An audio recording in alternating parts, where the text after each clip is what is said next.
ladies and gentlemen, to another edition of Let's Go Racing with David Starr. Tyler Jones here with you. So glad to have you with us today. Coming up on today's show, we're going to take time to remember Chaz Glace, a longtime sponsor of David's throughout his NASCAR career. Plus, we'll get to everybody's favorite segments, Ask David, as well as the NASCAR News and Notes and more on today's show. David joins us right now. David, appreciate the time as always. What's going on, man? Man, Happy New Year to you guys, dude. It's 2021, yeah. So, Happy New Year to y'all, and glad to see you guys. And man, let's talk some racing. Absolutely. No doubt about it. Dominic Aragon from the RacingExperts.com is also here with us as always. Dom, Happy New Year to you. What's going on, man?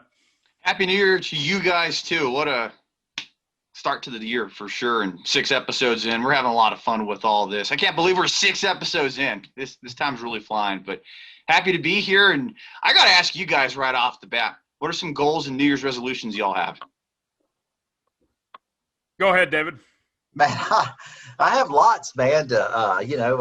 First of all, just for my kids and my wife and my mom and dad, my family, our families to be healthy and safe and prosperous, and just like you guys and y'all's families and all the race fans. And man, I just wish for the best for everyone. You know what I mean? And 2020 was just such a challenging year for the world, and especially for our country.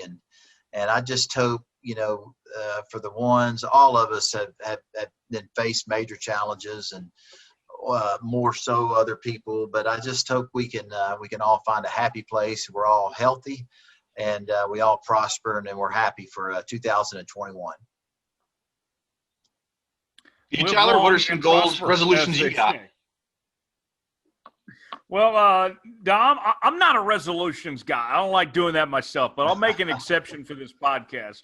I just started a new job this week with a great television in Omaha for their new national news network, Local News Live, which launches January 20th. Going to be available on Apple TV and Roku and Amazon Fire Stick TV and such. And so that's really my focus, is just getting this network launched and get off to a good start to 2021. I'm actually living out of a hotel for a few days just because I tried to get up here as quick as I can to get settled and everything, but certainly glad to call Omaha home for the foreseeable future. So a good start to 2020 for me with a new job and everything, Dom. Absolutely. Awesome. Yeah, and I guess just for me, I've tried to set some daily and some lofty goals for 2021, and just some things like personally for me, and they always say too, right? Tell people your goals and your resolutions or whatever you're trying to accomplish, because then more people can hold you accountable and you're more likely to do it. Like for me, praying the rosary every day is something I'm really trying to get back into doing, drinking a gallon of water every day. And then just like even things on the professional side, hitting the gym more with Martin, my brother, who you guys got to meet a couple of weeks ago on the show. And also just trying to live healthier and be healthier. And I'm not quite ready to announce yet, but working on a really cool project. And I'm hoping we can really announce that before the end of the year and be ready to roll with that. Well, dude, we're excited to hear the big news. Always excited to hear somebody's news. And man, I'm kind of like you, Dominic. I try to drink as much water as I can.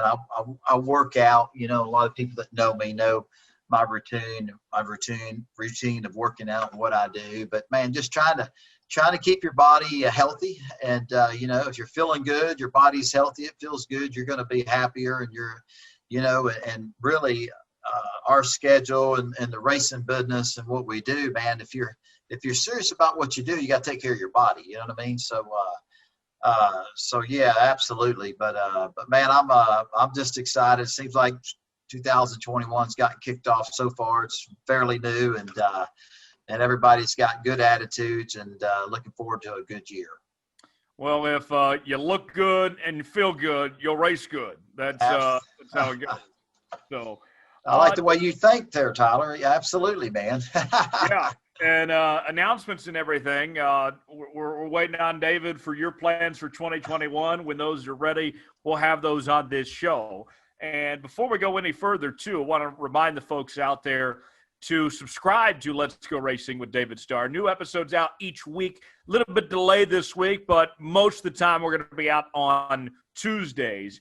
So be sure to check that out on Apple, Spotify, Google Play. Leave us a 5-star review. Also on YouTube as well for the video version. We'd certainly appreciate that if you liked and subscribed to Let's Go Racing. And David, yesterday was a big day for the Starr family. Tell us about the big accomplishments of sorts for you guys.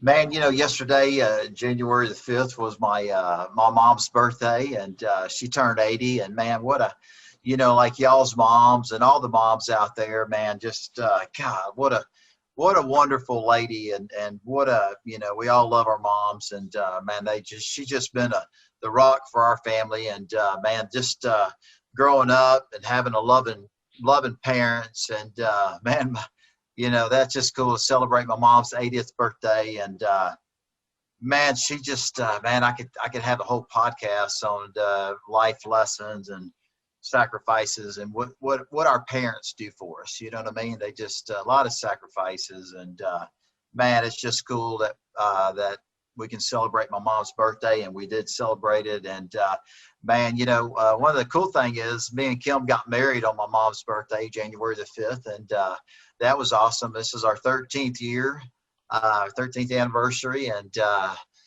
so to get to celebrate our anniversary and my mom's birthday on the same day was pretty special, and I can assure you that it was a busy day. We were talking about different announcement and waiting on Dominic to announce his news sometime this year. And man, I can assure you, yesterday was a great day and celebrate, my mom's birthday and our anniversary. I had some great meetings yesterday, sponsor meetings, and just working really just hard 24/7, trying to get everything put together so we can have some news and we can know what the 2021 NASCAR season is going to look like for us. But we're just not complete. That's not completely done yet. And man, I'll be so excited when we can finally do that. But man, yesterday was a great day, and every day's a great day, but it was kind of cool to celebrate my anniversary and my mom's birthday on the same day. It was pretty special. So I got to ask you, David, when you go back 13 years ago, did you intentionally get married on your mom's birthday, or was that by coincidence?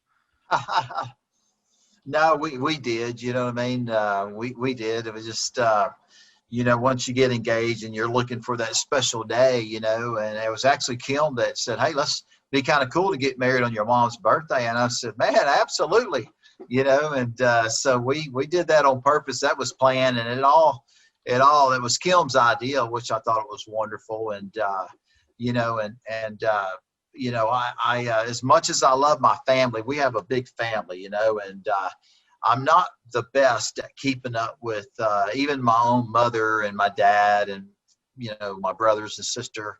I'm not real good with birthday dates. You know what I mean? Right. So one of the ones I won't ever forget is my wedding anniversary and my mom's birthday. It helps me. But anyway, that was definitely planned. That's awesome. Definitely special days you will never forget. And absolutely. And some of the other stuff we want to talk about too, Dave. We talked about on the show. We're going to laugh. We're going to cry. We're going to talk about everything when it comes to life.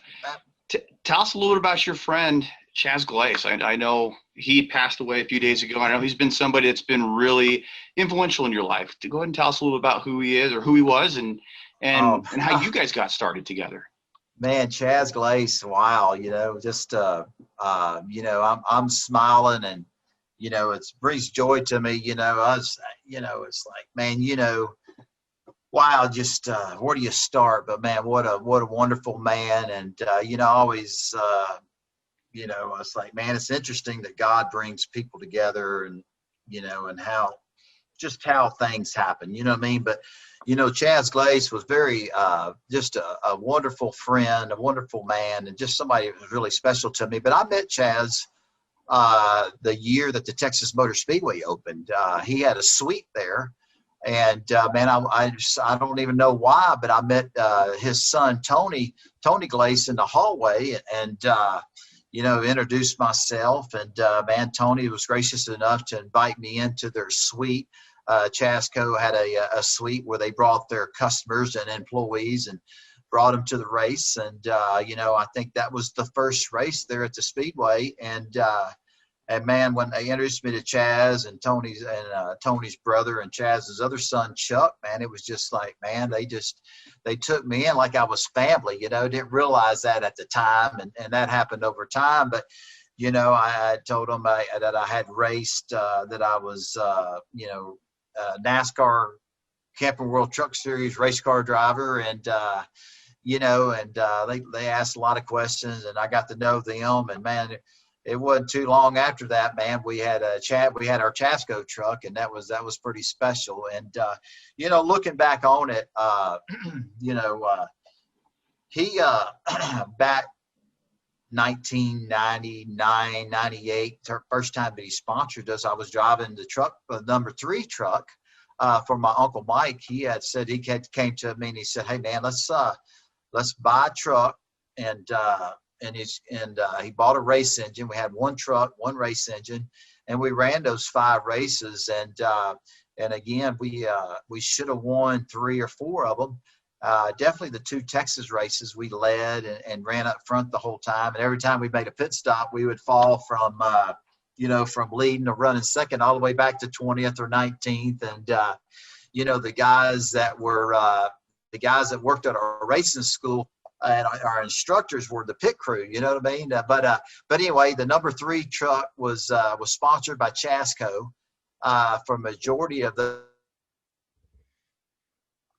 those races. And man, really, that's really what caught the eye of Wayne Spears, and how I was got my steady, job in the NASCAR Camping World Truck Series. That's just how it turned out, you know what I mean? And if it wasn't for Chaz that stepped up and sponsored us then, I might not have had the career I had. He's been a major part of it. But man, what a wonderful guy. He's just got such a great story. And man, he passed away at his home in Round Rock, Texas, at his beautiful ranch. And man, he just has a great story. The American dream, what we all live for is to work hard and prosper and open up our own business. And he just did it right, man. He was just a wonderful man. David, what were some of your just favorite personal memories of Chaz and the times that you guys had together over the years? Man, it's just, God, there's been so many. And man, he was just, God, he was just one of those, he was such just a very large personality, just very, just a tough man, but a fair man, and he loved people, he, when I first met him, he had a suite there at the Texas Motor Speedway, but inside the racetrack, Chaz had always had the best of everything, his motor homes, his houses, just how that guy lived and the way he ran his business. He was just first class, did everything right, and when I met him in their suite, they said, hey, come down to the infield. We got a campsite. And then I think they probably had 7 or 8 motor homes, and Chad had this big Taj Mahal bus motor home. It was impressive, but they had a cooker there, and they cooked for everybody that was in the suite. After the race was over, they went down to the campsite, and man, Chaz, he had a cooker, and Eric Stanley, just all the different people that worked for Chasco and was affiliated with them was doing something. And man, they fed everybody, and man, it was just one big family. And golly, just he loved watching his family, his employees, and his friends have a good time. And over the years, that was when the racetrack opened. You're talking about 25 years later. Every race, there are 2 or 3 races: IndyCar race, the NASCAR races. The Indy cars were in conjunction with the Truck Series, and then they would bring the Xfinity Series and the Cup Series. They had other 2 dates, and there was really 3 major races there. But every time Chaz would come to the racetrack, his camping spot got so popular. He brought so many people and exposed them to our sport. And again, his customers, his employees, his family, and man, the campsite became the Chasco compound, and all the different racing teams that I raced for, the crew members, everybody couldn't wait to come to Texas. Even the drivers said, man, they can't wait to come to Texas. They want to come eat over at the Chasco compound, because Chaz cooks steaks. And I mean, you're talking about hundreds of filet mignons and just shrimp, and man, just went all out, and anything, any beverage or anything, any kind of beer or soft drink, he had it for everybody. Everybody was welcome, but just a very given, and he was so passionate about NASCAR racing. He loved it. You know what I mean? And God, it was just, man, what a wonderful guy. And, when you first meet the family, Chuck and Tony, and you meet Chaz, you learn, it's all about racing and them sponsoring you and putting their company name on the race car, and employees and customers love it. And, that was just so much fun and cool. And Chaz always wanted to have the Chasco name on my race cars. He was there from the start, even when I didn't have to, in a time of NASCAR racing where I was a hired driver, I was going to be racing anyway. He wanted to put his name on my trucks and the cars I were racing, and we did. And he loved it. He loved every minute of it. But man, as time went on, you understood, you learn about the family, you learn about Chaz himself, man. But man, that guy was, he was a rock, man. He wore a big cowboy hat, big black cowboy hat. And, man, his starch Wranglers, and man, he loved his boots. He was always wearing some kind of exotic black pair of boots,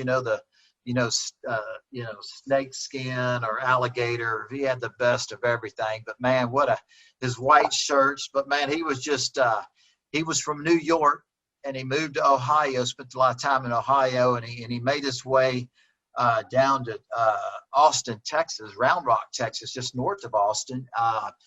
Back in the middle 70s, and I remember him telling me, I said, man, how'd you make it to Texas? He was working for a construction company, running these job sites, and they had a big job there in Round Rock or somewhere in Austin.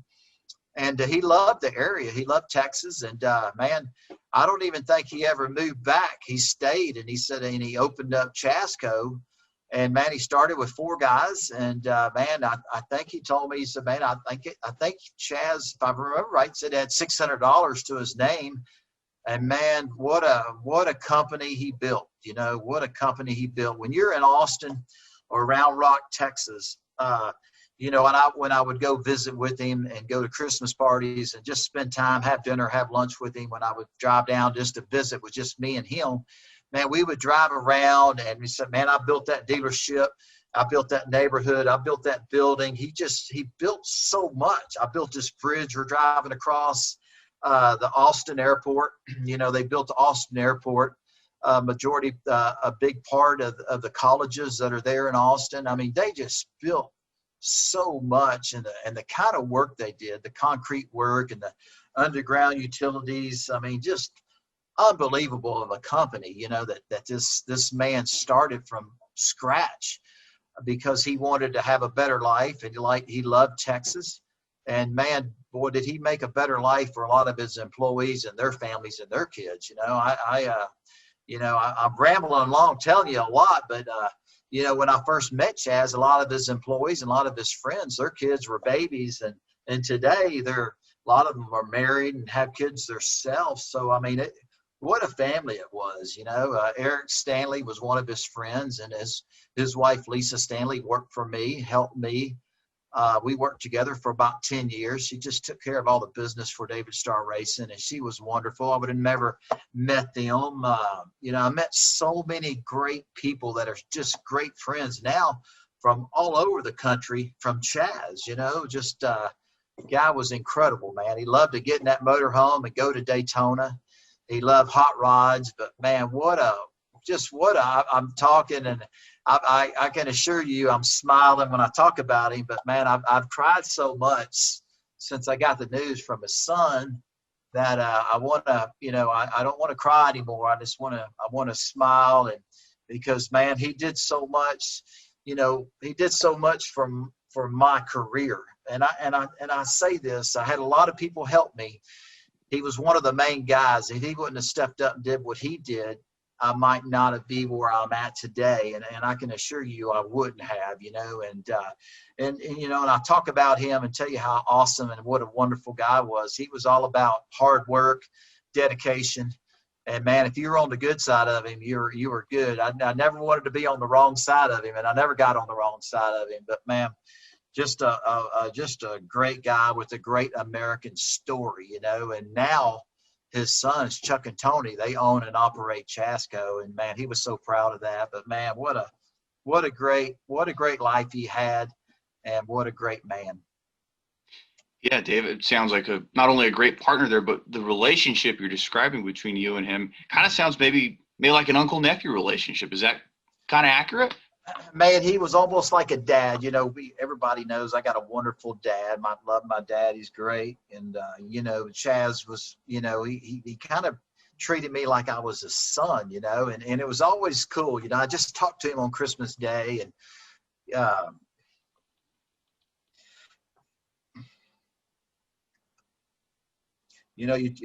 3 or 4 days later, you get a phone call, and he's not with us anymore. And that's kind of tough. But, the phone call, our last phone call Christmas Day was, he was excited. Hey, man, who are we racing for? What are we doing? And he said, man, we're going to go to the 24 hours race. And, Doyle Thomas is coming, and Larry Davis and Bob and Kat. And just, he had a big following, that did a lot of stuff with him. Not only did they go to NASCAR races, they went to Pigeon Sports, and they just went to a lot of great places and took their hot rods. I mean, he knew how to work hard, but he played hard. You know what I mean? And I just think about that last phone call we had and how happy he was, and he was really looking forward to getting to Daytona. He said, man, I'm going to spend a month in Daytona. I said, a month? He said, yeah, we're going to go down for the 24 hours of the Daytona.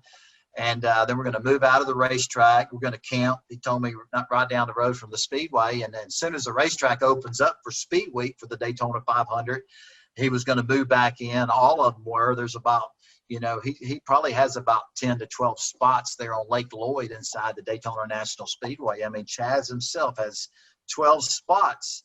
And those 12 spots go to his buddies. People want to come to the races, and the same people have been coming for years, and man, just all his friends, and a lot of them become great partners and help me race.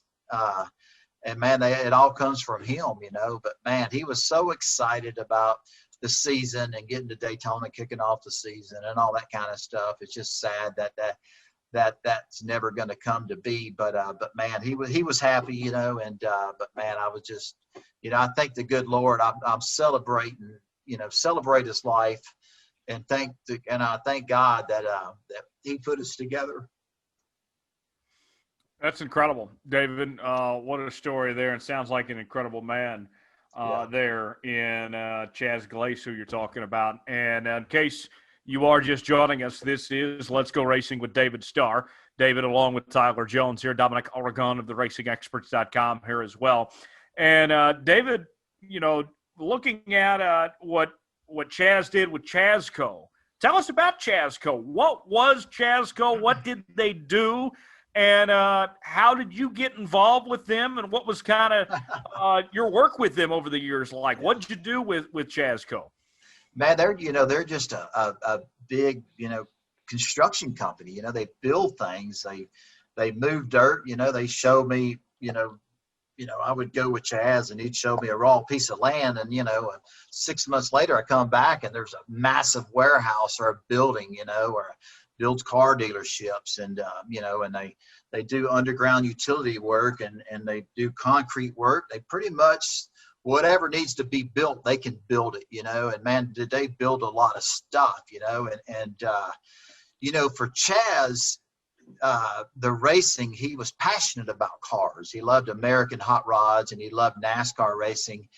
And, as we our relationship grew and grew into something special. He just wanted to see me succeed, you know, and he was always, you know, always calling me, encouraging me, and, you know, and always checking on me and my family. And, man, he was full of love, and whatever I needed, he wanted to make sure I had, you know. And not only did he support me financially, he brought other people into our racing family to help me race and to help support me, you know.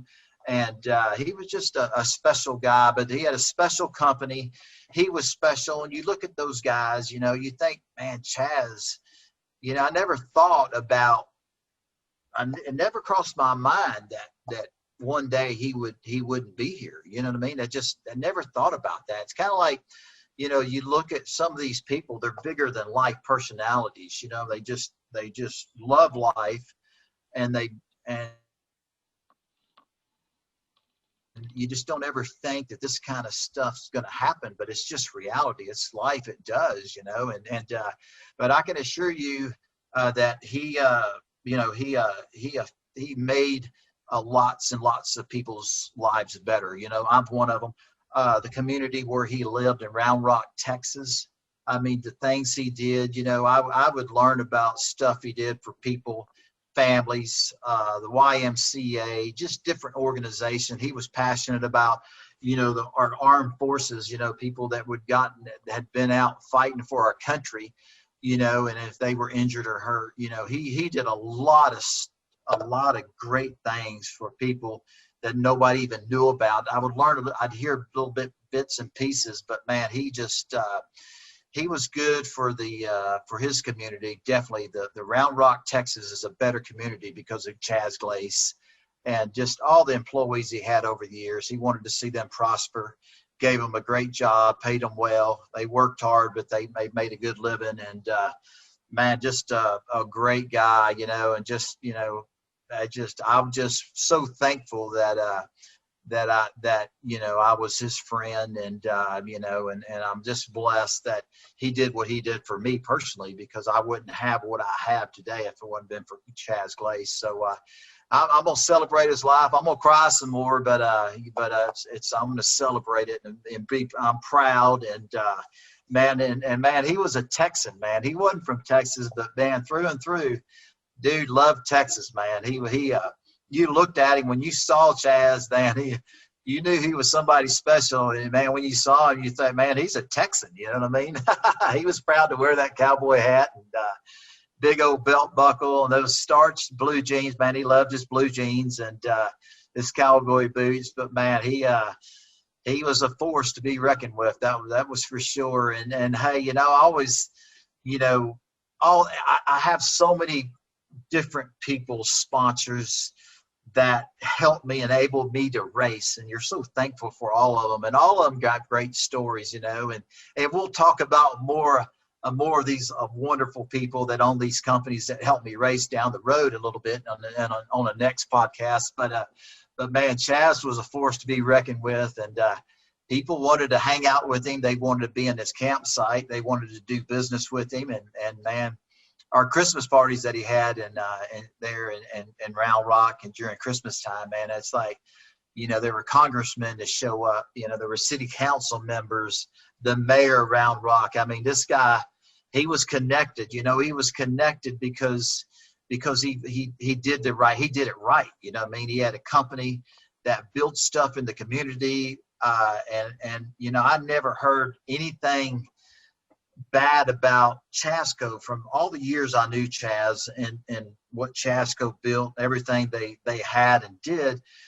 Man, when I would meet people from Austin, Texas or Round Rock, I said, man, I got some good friends of mine, Chaz Glace, Tony and Chuck Glace, and you know, he owns a company called Chasco. Man, everybody knows Chasco in Austin, Texas, you know, because their trucks all look the same. They say Chasco on the doors and all the equipment.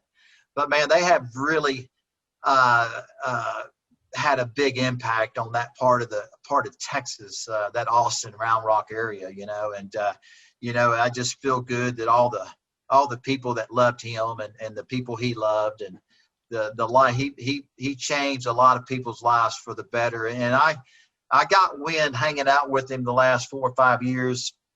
You know, some of the things he did for people. And man, he was just so generous. And man, it's good that there's people like Chaz Glace all over the country, you know, and it's just wonderful. I'm just thankful and blessed that he was that himself and his sons took me in as a family member, and they were as passionate about racing it as I was, you know what I mean? So that was really cool.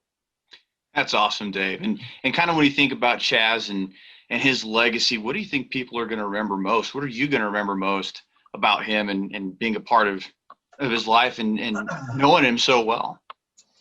You know, just how he loved life, how he loved his friends and his family and the people he did business with. You know what I mean? I mean, you know, sometimes you do business is business and personal is personal, but you know, it seemed like Chaz really cared about everybody, you know what I mean? And as I got to know Chaz over the years, he really, people that he worked with and customers and employees and, you know, he really cared about their kids and how they were doing. And man, he always asked me about, you know, my family members, you know, and my mom and dad, my brothers and my uncles, and just everybody that when he met you, I mean, it's like you've known him forever, you know, and over the years, ever since the Texas Motor Speedway opened and we've been racing there for 24 years, I have, you know, the different family members and all the different partners that I have eventually come to Texas for a race or two. And Chaz always said, man, bring your team, bring your other partners, bring your sponsors, bring them over here. We're going to cook for them. We're going to feed them. We're going to make them feel some Texas love, and we're going to love on them and welcome here to the Chasco compound. And man, it just how he treated people, you know, it was just amazing. You know what I mean? And just, you know, there's so much to remember about him. You know what I mean? It's just disappointed that he won't, you know, that won't continue. But man, the legacy he left behind, and the company and his sons and his grandchildren, man, he loved his family, you know, his beautiful grandchildren. And, you know, I just, you know, you just think about it all the time. I mean, I just can't stop thinking about him and all the wonderful things he did for my family, but just all the wonderful things he did for everybody, you know. And, you know, he just got a lot of enjoyment. You know, he got a lot of enjoyment out of watching people have a good time.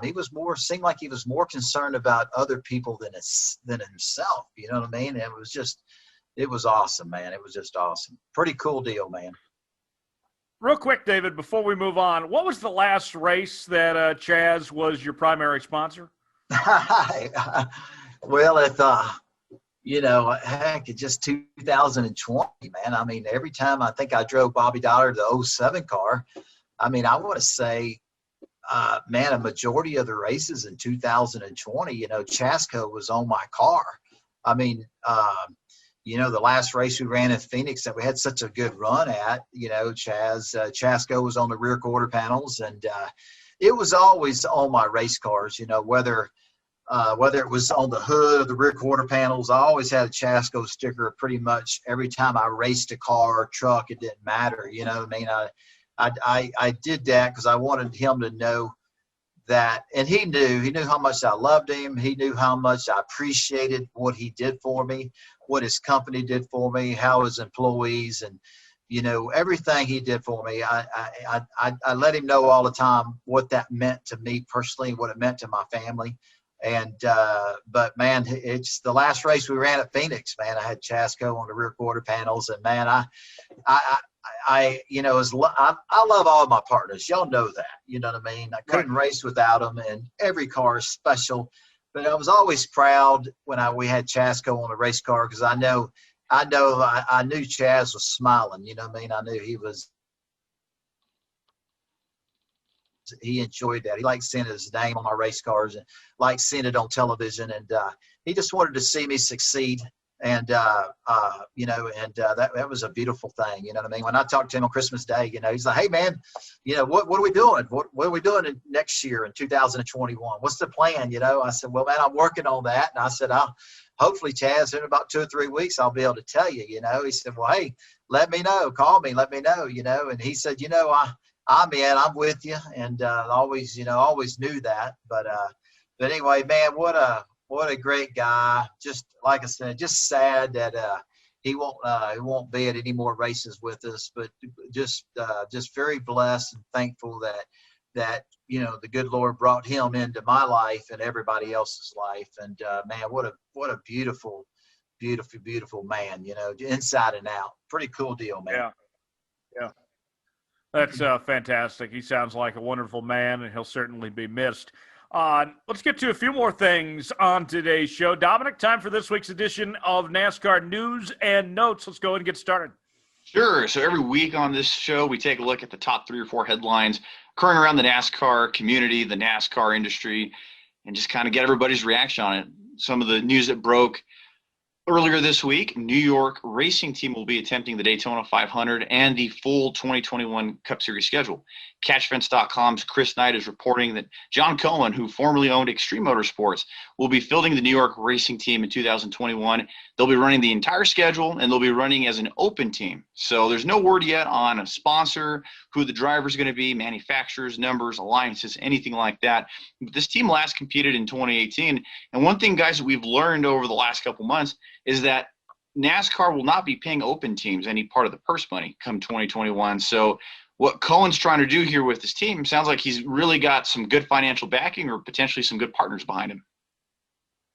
So, Dominic, you're saying that open teams on the Cup side, if you're an open team, you don't get any purse money?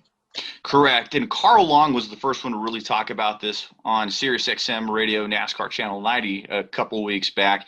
He was talking about how open teams really aren't going to see money come in anymore from the purses, and $600,000 over the course of a season may not sound like a lot of money, but to an open team, that's certainly a lot of money, and that can go and be a big difference in being able to make travel costs, whatever the case may be. But Carl Long was the first one to really bring light to that in a SiriusXM Radio a few weeks back. So with all that being said, yeah, the open team, there's not going to be any charter money. There's not going to be prize money associated from the purse winnings. So it sounds like they're going to have some big financial backing outside of relying on purse money to go to the track each week. Man, Tyler, that's incredible for somebody to make a huge commitment. It's surprising to me. I love hearing new people coming into our sport, and whether it's Truck Series or Xfinity or the Cup Series. It's wonderful that that people want to be part of this sport, own teams. That's a wonderful thing. But I'm so surprised that it's surprising to me that you could run a Cup car at that level, because we all know what that takes and how expensive and the kind of backing that takes to be able to even attempt to do that. And for the news to break that they're going to run full time and not be able to collect any purse money from Daytona till we end the season in November at Phoenix, man, I absolutely, Dominic. It's really surprising that they're able to do that. And like you said, they must have some big financial commitments from companies or people to be able to do that. So, man, I hope if somebody makes that, I hope that endeavor, that team can get to the point where they're very competitive and they deserve to get prize money. But man, that's surprising, but I'm glad to hear, obviously glad to hear when new people come into our sport. It's pretty cool. Oh, yeah. And Tyler, just to kind of add on to this as well, the last time this team did run, they ran a partial schedule in 2018 with J.G. Haley, kind of an association with Premium Motorsports and BK Racing. But they, too, a few years back said they had a full-time sponsor over a multi-year deal, and that didn't pan out. They only ended up running a few races. Okay. With that in mind of attempting the Daytona 500 like this, got me thinking, David, is that something you want to do again, in your future? Do you want to, try for the Daytona 500 at some point?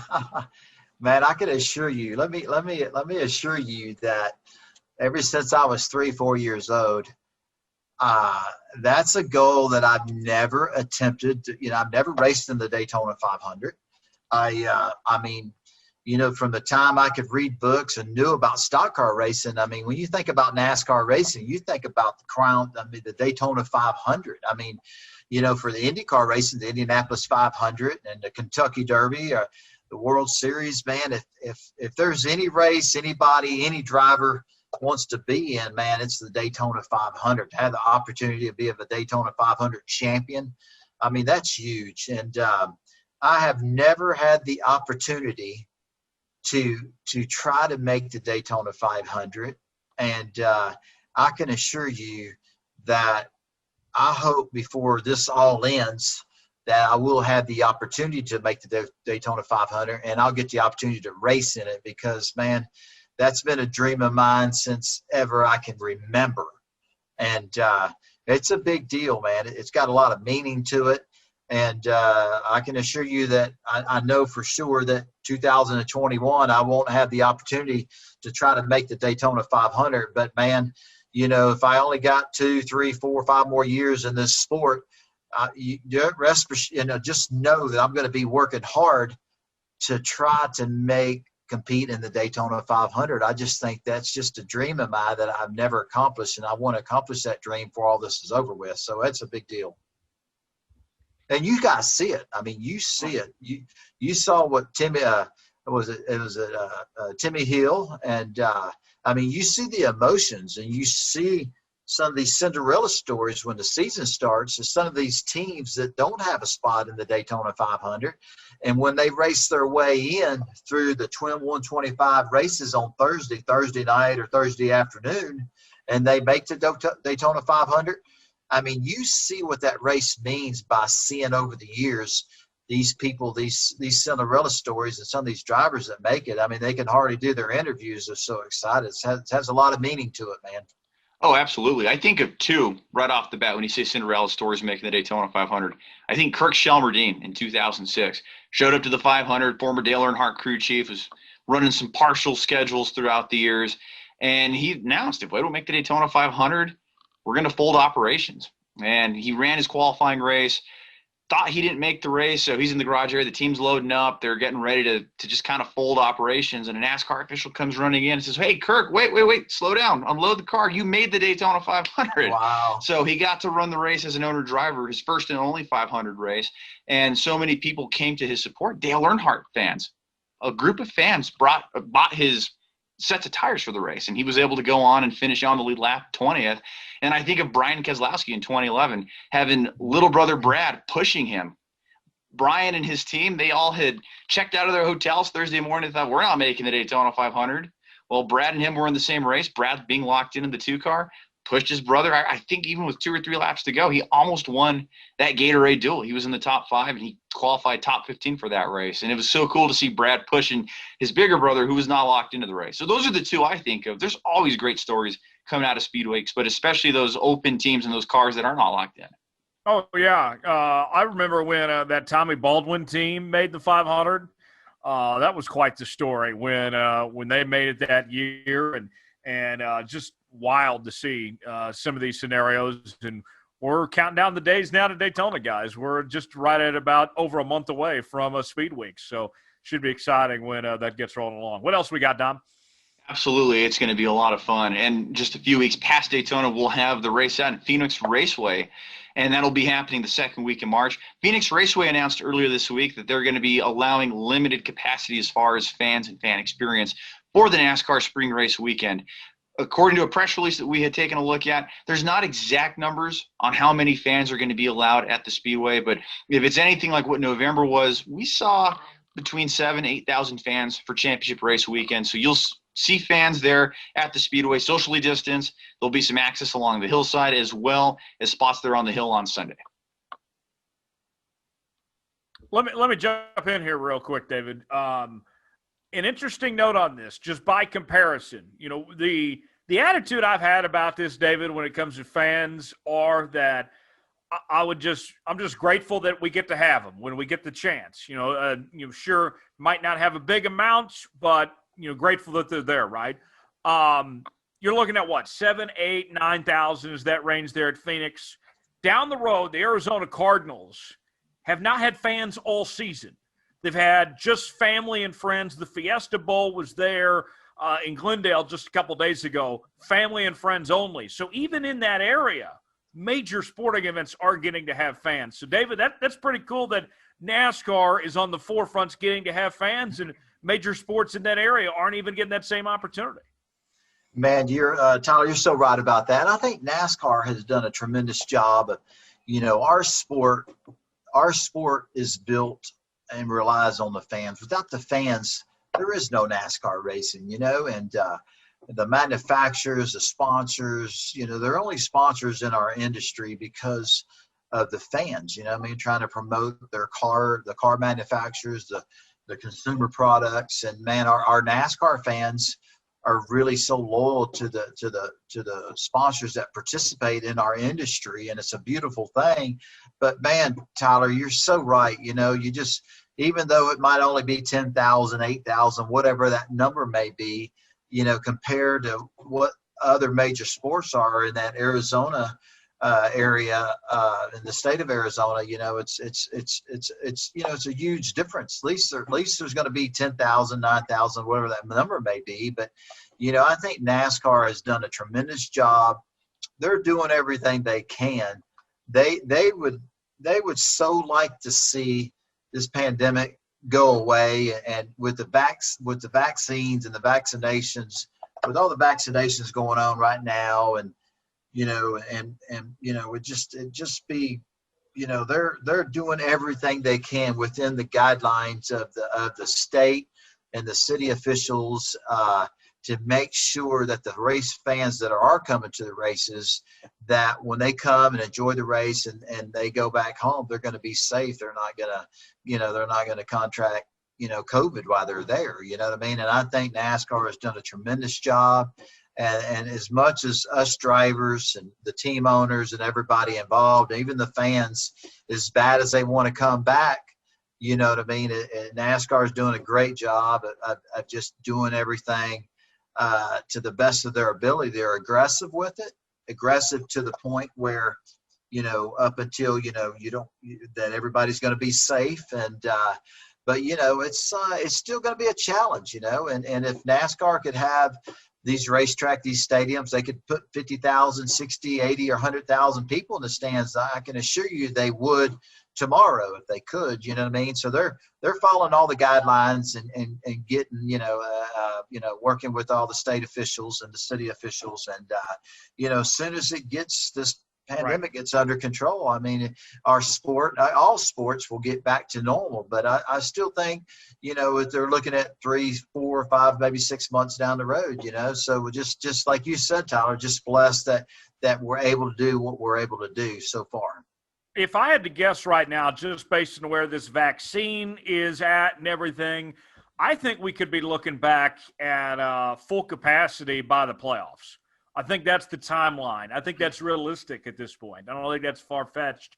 And it would be great for the sport if you could have people in the stands 100% again for that time of the year, which is so important for the sport. That'd be great to see. What else we got, Dom? Sure. Some other news, notes, and headlines. SRX Racing. That's the racing series that Tony Stewart and Ray Evernham are spearheading. Superstar Racing. Say it again? Superstar Racing. Superstar Racing, exactly. They've announced their 2021 schedule. So on a post on social media earlier this week, they announced June through July, they're going to hit 6 different venues. They'll be taking on Stafford Motor Speedway, Knoxville Speedway in Iowa, Eldora Speedway, Lucas Oil Raceway in Indy, Slinger Speedway in Wisconsin, and the Nashville Fairground Speedway. And from our buddy Adam Stern at the Sports Business Journal, he's reporting too that SRX is planning on having a ringer car. So this would be where you have top drivers come in for a one race deal or one race off kind of show. And then you have a Balboa car where the local champion gets to come in and race with these guys. And this racing series is pretty much a resurrection of the IROC series. You have a lot of superstars. Tony Stewart has said he's running. Same with Bobby Labonte, Bill Elliott, Willie Ribbs, Tony Kanaan. So a lot of great guys that are going to be running in this series, and the potential to see other big names as well as local guys going up against these guys as well. And to add in real quick too, I love the situation of how they've set this up when it comes TV contract wise. They're all on Saturday nights, 6 straight weeks. Going to be on the CBS broadcast network, the big CBS. David, I'm excited for this. I would love to get out to see SRX next summer. Man, I'm so intrigued by it. You know what I mean? It's interesting. You got Tony Stewart, and and you got Ray Evernham, and and the major network that they got behind them, and man, just all these superstars of our sport. One of the most questions I get when I'm talking to fans, it's about Tony Stewart's new racing series, and a lot of questions. People ask me a lot of questions, and I have no answers from them. So hearing you guys talk about the schedule and learning more about it, as we all do, it's exciting. I'm intrigued by it. I want to know what the cars are going to look like. How long the races are going to be, and how many cars are going to be in the race. And, it's just kind of interesting. You know what I mean? It's interesting that Tony Stewart and Ray Evernham are trying to develop another NASCAR stock car type series. You know what I mean? And it's interesting, man. I have a lot of questions, and I'm excited like you are and everybody else is to see the first race, and man, just hearing Dominic say it's like a Balboa guy, like a Rocky guy giving somebody that track champion at that racetrack that they're going to have a race at. Man, what an opportunity for a champion at your local racetrack to be able to race against the best of the best. Tony Kanaan and Bill Elliott, and Bobby Labonte, and Tony Stewart. Man, it gives somebody an opportunity to become a superstar. But because if you can get in a race with all those superstars and you can beat them, I mean, that's going to elevate that guy. I mean, his phone's not going to stop ringing. All the NASCAR teams are going to be calling him. I mean, it's just, I just see another opportunity to bring in other drivers to make a name for themselves with Tony's series, and to take the superstars that have been superstars in our sports for so long, and a lot of them have retired, and to see them come back and get an opportunity to win races again, dude, that's really exciting. So I'm excited, intrigued by all of what they're doing, and I'm going to be tuned in and really watching just to understand and learn. And but man, that's really cool. And Dominic, and y'all are talking about an IROC series. It's kind of it sounds like to me that all the cars will be the same, and you plug in a superstar driver and made the best driver win or the best setup win. So it's going to be, sounds like to me, it's going to be very competitive. If all the cars are the same, they got the same horsepower, the same setup, all the suspension and the setup of the race car, if everything's the same, the body's the same. So it is going to be like an IROC series. And man, I think it's going to be very competitive and very entertaining. So, man, I'm excited like y'all are. Well, and the thing to me, David, is these guys, they might not be able to run at the top level of their series anymore. Tony Kanaan is not winning IndyCar races every week anymore. Or, Tony Stewart, we know about the fall off that he had towards the end of his career and such. Bill Elliott's involved in this. It's been a long time since he raced full time and such like that. But these guys can still race. They still got something in them. I'm excited just to see these guys still show off. We've seen when Dale Jr.'s hopped in an Xfinity car, he's still been great out there competing with the best of the best. So with all that being said, David, I would also add, if you want a comparison of sorts, I think at golf they have that Champions Tour for the older guys. Phil Mickelson's transitioning into that right now, and that's been very popular. The senior Open and senior PGA and stuff like that.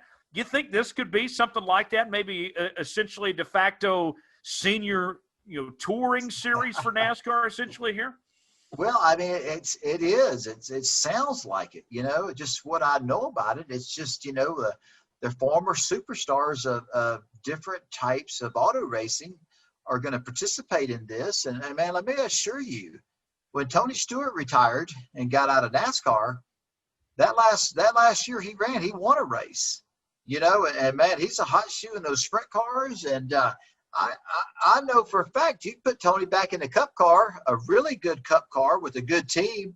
Look at his team. Look at what Kevin Harvick did, and Clint Boyer, and look how competitive his team. I feel like if Tony got back in one of his cars and competed in NASCAR, you'd see him in victory lane. I mean, I look back at Mike Skinner. Mike Skinner, a champion in the NASCAR Camping World Truck Series, and Dale Earnhardt's teammate for years. And I mean, Mike, I mentioned Mike and Ron Hornaday, and these guys, even though they're a little bit older, I can assure you, and I know for a fact, these guys are great race car drivers.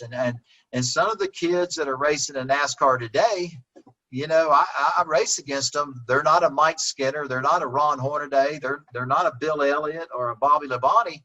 But, man, given equal equipment, these guys can still get the job done. Let me assure you of that. You know what I mean? So it's kind of exciting to see what develops at a Tony and Ray's new series. And it's kind of cool. I think the entertainment side is going to be cool. But, man, once you're competitive, I mean, you guys are competitive. We're all competitive. But, a NASCAR driver, I don't want to think when I have to retire and I can't race anymore. But, man, you never lose that burning, that passion, that fierce competitiveness in you. And to see Bill Elliott and to see Tony Kanaan and Bobby Labonte and Tony Stewart, man, you're going to see these guys. I mean, it's going to be a lot of beating and banging, a lot of paint swapping, and it's going to be entertaining, man. They can still get the job done. Let's go around the room real quick. Give me a name or two that you'd like to see in that Ringer car. We'll start with you, Dom. Give me a name or two real quick. This will show my bias by saying the name, but I think Jeff Bodine here we go. would be awesome to see in SRX racing. I know he stopped racing in the Cup Series almost 10 years ago, but it would still be awesome to see Jeff get back out there. All right, David, give me a name or two you'd like to see do this. Man, there's so many. You know what I mean? There's so many names. It's hard to pick one. You know what I mean? I like to see Mark Martin jump in one of those cars because, man, Mark was God. He was so good on, and I really feel like Mark could jump in a Cup car again right now and win races, and I want to back that up by saying, I'm talking about my friend Mike Skinner, look at Mike Skinner, Brendan Gaughan. I mean, so many, you know what I mean? It'd be kind of cool, Tyler, if it was a championships tour, for former stars, and you brought like 30 of them back and they were all 30 of the same cars, man, what a series, and how much fun would that be? You know what I mean? But there's so many guys I'd like to see, but I want to hear what your answer is. Yeah, I mean, you could do a Champions Tour, just a limited schedule, maybe like 15, 18 races, something like that, and it'd be great. Absolutely. See, the guy that comes to mind, he retired a couple years ago. He's really good on dirt. I'd like to see Casey Kane do this. Casey was a phenomenal racer, and he got a whole lot out of those Evernham cars, way more than he should have been capable of doing. I think Casey still has something in him, could be competitive in something like this. I think he'd be fun and could hop in right away and win. I still thought Casey retired too early from Cup racing. I think he's still got something in the tank at his age and such personally. So those are some of the things that come to mind as far as that goes. All right, so that's it for news and notes this week. Let's go ahead and get to our final segment of the show. It is time for Ask David, where David answers a couple of questions that you send us on Facebook at the Let's Go Racing with David Starr Facebook page, also on Twitter at Starr Podcast, and the Gmail inbox, which is starpodcast@gmail.com.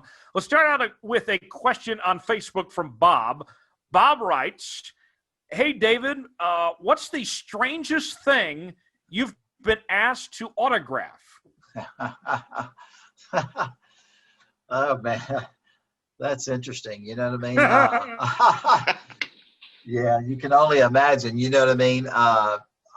Man, years ago, I was it was in St. Louis, the St. Louis racetrack there, Gateway Raceway, and a lady asked me, had a little baby with her, and wanted me to sign the baby's arm. You know what I mean? And I just, never disrespect any of the fans, you know what I mean? But I just thought that was probably the most bizarre request from anybody, to sign a little kid. Must have been 3-4 years old, and I mean, I didn't want, she insisted, so I signed it, and I wanted to carry the little boy. It was a little baby boy, and I love babies, you know what I mean? But I thought that was probably one of the strangest requests ever that I've ever had. You know what I'm saying? And I've heard, speak about Brendan Gaughan. He's got a great fan that really is probably his biggest fan. She was showing me not too long ago on her calves. I think Brendan signed her calves, and she went to a tattoo artist, and he tattooed that signature on her leg. And I really thought that was kind of strange. But man, that's y'all know the fans we have in our sport, and thank God for them, and we love them all. Thank God for them. But man, they're very passionate, and they want those autographs from all the drivers, and sometimes some of those requests are way out there. Well, let me ask you, Dave, has a fan ever come up to you or ever shown you, look, I've got a David Starr tattoo, or like a car number or logo or anything? No, not that I can remember. You know what I mean? And I've seen some cool, where other drivers had signed people's arms and they tattooed it. Ron Hornaday comes to mind. Brendan Gaughan. I've seen definitely a lot of Dale Earnhardt's and Jimmy Johnson's and Jeff Gordon's, and another big one was a Dale Jr. I've seen these actual autographs, and people would tattoo that onto their body. But it's just it's awesome that the fan base, that our industry, and how big and how passionate the fans are. Thank God for them. But that's pretty cool. I'm always intrigued to learn. I've seen some people sign vehicles inside, sign the dash of vehicles, hot rods, and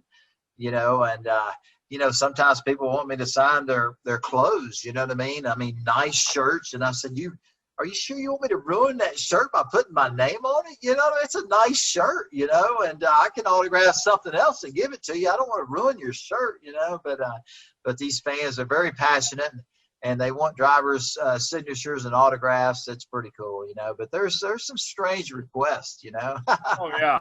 It reminds me of that scene in Talladega Nights where Ricky Bobby signs the baby. That was you. You were before Ricky Bobby. Yeah. I thought it was so funny. Dale Jr., when he moved to the 88 car, he said a big reason why he chose that number was because so many people had that 8 tattoo. They just had another 8. That was perfect, man. That was perfect. That's Dale Jr. He loves the fans. He's obviously the fan favorite, and but man, he was thinking about the fans when he because how about all the people who have 8s? I've seen so many 8s tattooed on people. And you hear the stories, and man, Tyler, you're so right. All they got to do is just add another 8. It was an easy fix, So, he was thinking about the fans when he chose that number. Oh, that's great. I love it. Another question for you.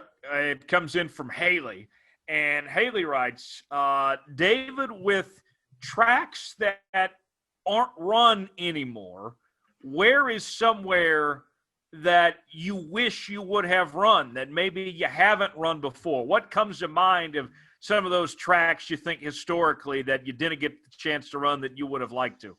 Man, Haley, that's a great question. One of them comes to mind is Texas World Speedway. Texas World Speedway was just northwest of Houston, Texas, where I'm from, about 65 miles. College Station, right? College Station, Texas, yeah, where Texas A&M is located. Man, beautiful racetrack. It's a sister track to Michigan. It's a 2-mile super speedway, but much, much faster. The banking there was unbelievable. Texas World had some serious banking. And man, I won a Texas Race of Champions, a late model stock car race there in 1997. And, but man, I attempted an ARCA race back in 1991, 92. Took one of our school race cars that we had in our school, and we tried to make the ARCA race there. I think it was a NASCAR Winston Ways combined ARCA race. And man, it was an Oldsmobile. It was a cool race car, and I ran that thing wide open for 2 laps, and man, his tongue was hanging out, but we just barely missed it, But man, if that's probably my favorite racetrack in the country, because as a young boy in the late 60s, early 70s, when my dad was working for Vita Fresh Orange Juice and Ronnie Chumley, they would have NASCAR Cup races there. They called the NASCAR Cup Series back then NASCAR Grand National races. And, man, I remember seeing Richard Petty win at Texas World Speedway. I saw A.J. Foyt win at Texas World Speedway. I saw Buddy Baker win at Texas World Speedway. So ever since I was a little boy, 2-3 years old, I've been going to Texas World Speedway with my mom, watching the races because my dad was on pit road or in the garages working. And that is my favorite racetrack. And that is a great question. And I wish if I could wave a magic wand and the NASCAR Cup Series or the NASCAR Truck Series or the Xfinity Series could go to the racetrack that's no longer in existence or operating. For me, it would be Texas World Speedway in Bryan College Station, Texas. Oh, that'd be so cool. That makes me think, Dominic, I know you're big into the sim racing. Texas World Speedway, you can still find it on iRacing or NASCAR 2003 season. I mean, it still lives on, but in the virtual world, right? It absolutely does, and I think you really can't shout out that community enough. Yes, iRacing is really big, and more people and superstars are running it too, but its predecessor, Papyrus, was truly ahead of its time, and at a time where they and EA Sports were battling for the rights of which company would carry the exclusive rights to make NASCAR games, their sims were just above and beyond. And even 21 years later, almost 20 years later, I should say, I can't even math today, guys, 17 years later. 17 years later, you still have this dedicated community to this NASCAR Racing 2003 season video game. People go on and modify and make brand new tracks, and they make mods so that way there's the Cup Series cars, the Xfinity cars, the Truck Series cars, and there's leagues that still run these. And Texas World Speedway, I've never raced on it, to be honest with you, the sim racing side of it, but it would be a fun track to add to the BRL schedule. Oh, that's cool. That's awesome. That's and that's where we started, my Uncle Mike Starr. That's where we started our Team Texas High Performance Driving School was started in 1989 or 1990 at Texas World Speedway, man. Man, the stories and the experience, what a beautiful facility and fast. God, that place was really fast. Quick story. Greg Ives, I don't know if I'm saying Greg's last name right, but you are. He's Ralph, crew chief at Roush Yates Racing. He had called me up and he said, "Hey, David, I like to bring Greg Biffle down. We'd like to test at Texas World. How's the track?" I said, "Man, it's bumpy. It's wore out. You're probably only going to get 8 or 9 laps at the most out of a set of tires." But he said, "What do you think, man? You think it'd be a great place to test during the winter?" I said, "I'll tell you what, Greg, I'll drive down there." I drove down there, and I took video of me driving around the racetrack, took a lot of pictures, and I would email that video to him. And Bill Mather, the guy that bought the racetrack from Dick Canole's widow, Dick Canole had passed on, so his wife had the track. She sold it to Bill Mather. Bill was gracious enough to hire a company to come in there and grind the racetrack. It had some bad bumps in the groove, and man, they ground that thing. And not only did they grind it one time, I think they ended up grinding it 3 times. And Roush Yates Racing, Greg Ives, they brought Greg Biffle down here, and there was no soft walls. And I think I never talked to Biffle about it, but Greg was sharing with me how fast and how he said, man, it got Greg Biffle's attention real quick because that place was so fast, really fast. I think he was running in the 220 something miles an hour. I mean, that's fast in a cup car, but you could almost run there wide open. It had so much banking in it, and a lot more than Michigan, and it was just super fast. So what a cool racetrack that was, man. That's a great question. Thank you, Haley. Yeah, appreciate it, Haley. And you can send us those questions each and every week and we'll get to them here on Let's Go Racing with David Starr. We got to run. Dominic, real quick, what's coming up on the Racing Experts this week? Still with our off-season coverage, we'll cover the news and happenings of the sport as well as our giveaways on Twitter. So if you like winning free NASCAR merchandise, all you got to do is follow us along at twitter.com/theracin, RACN experts. Just be on the lookout, and we have a lot of cool little packages we send out. So just all you got to do is follow us along for the action. That is awesome. And guys, it's January, New Year and everything. An exciting time. Tulsa Shootout in my hometown, wrapping up. And then you got, of course, the Chili Bowl after that, which is fantastic. Rolex 24. What do you know? We'll be in Daytona in no time, David. I mean, this is it's go time now. Now we're starting to get serious down to this final stretch before Speed Weeks. Dude, they're fixing to drop the green flag real fast on starting a new year. And, I'm working hard, hopefully have some news to announce, hopefully soon. I wish I had some yesterday to announce, but I don't. But just excited for for the new year for everybody. And, I'm excited about our podcast. Let's Go Racing with David Starr. We're going to, here soon, we're going to bring on some really cool guests and, excited to be able to bring these guests on and talk more about racing and analyze the weekend's races. And so, man, a lot of cool stuff coming, and everybody's excited about the new year. And I'm excited about the NASCAR season getting started and about our podcast, guys. Y'all have done a great job, and look forward to bringing on our cool guests we're going to be having here soon.